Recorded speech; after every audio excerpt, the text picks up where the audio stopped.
Now, that leads me on to the next point. The next topic is the biggest struggles with lead generation. So, what are the biggest struggles with lead generation in 2023?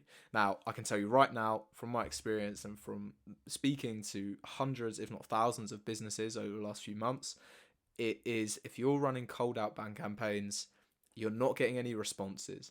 Okay, and that's the biggest struggle in general terms for all lead generation campaigns. They're just people aren't getting responses.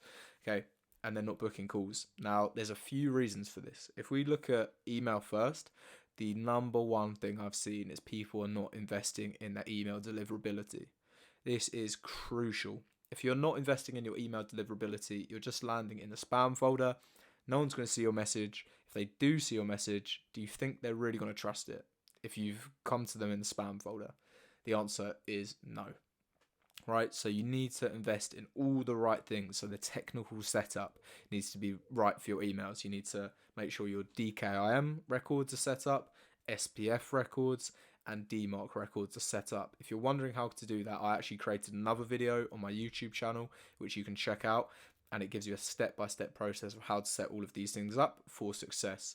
But that's the biggest struggle that I see a lot of companies face with their outbound campaigns is they don't know how to set up the email accounts. And if they do, they're sending, just hundreds of emails from one account, right? Even 100 emails from one account, which is far, far too many. And you're going to burn that domain, you're going to burn that account, and you're going to land in the spam folder. It's crucial that you get this right, and there's ways that you do things, especially going into 2024 with the restrictions that Google are imposing. You cannot be sending more than 50 emails a day per email account. It's just anything over that, you're just going to get flagged, in my opinion. So you need to be under that. I'd actually recommend 35 to 40 emails a day per account max to make sure that you're not going over any limits and you're not basically putting yourself in the spam folder. So that's one of the things is deliverability. The first problem is people aren't landing in the inbox. However, when they are landing in the inbox, what's the message? And especially on LinkedIn, what's the message that you're giving to people? It is a straight direct sale straight away, right? It's just, here we are. Here's all about us. Here's our service. Do you want to buy it? Or do you want to hop on a call? With no interest of the actual prospect. And there's no value exchange there. The prospect is just being sold to. That is just what happens. And it may have been very successful a couple of years ago, even maybe earlier this year, but now things are changing rapidly. You cannot get away with that, and it's not going to book you any calls. The way to actually get more leads and get more customers, get more calls, is to have a value exchange. You need to give something to your prospect first. If it's a free audit, free consultation, free ebook, you need to test what lead magnet works the best, but you need to give something first before just pitching straight away.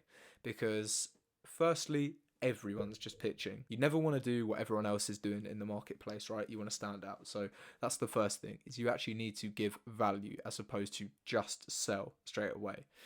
That's going to be really important. Now, that also not only will get you more positive responses, but will also build more trust, right? So it's got a positive feedback loop by giving more content, because then you get feedback on your content as well. What works well? What can you do better on?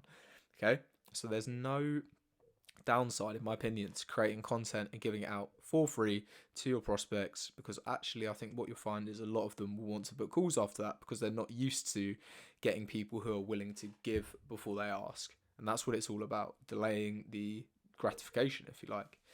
So that's a really important thing.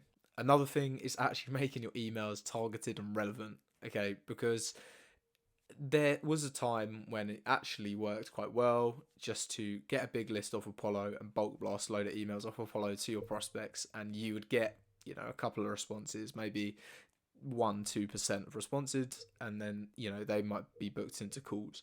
But there's no way it's going to happen now. You need to build targeted, segmented lists of prospects that have differences, right? So they might be different job titles in different locations. How can you play off that to make the message personalized to all of them?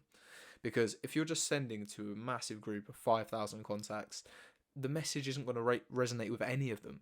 This is the issue that I see. People go too broad and they think that by contacting loads of people, you have more success. But actually, as you contact more people, your message can't be as targeted. It just can't, because it won't apply to everyone. And as you have a less targeted message, people will just turn off immediately now, because they're all getting messages and emails that are exactly the same as yours. So instead of having that list of 5,000 contacts, how about make it 500 contacts, but all make it in one specific location, right? Say in London, okay, or basically where I'm based, Brighton, right? So there's 500 of those contacts. You can use something about London, recent events that have gone on, even just name dropping coffee shops or something that you can meet people.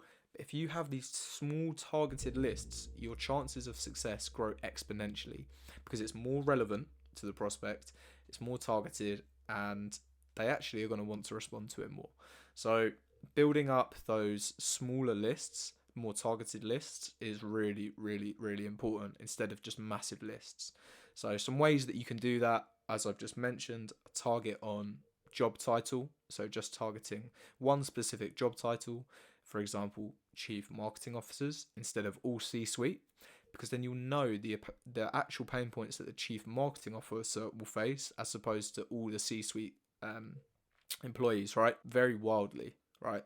So you just want to target the CMOs, for example, and then you can actually speak to the pain points and the sort of things that the CMO specifically is going through.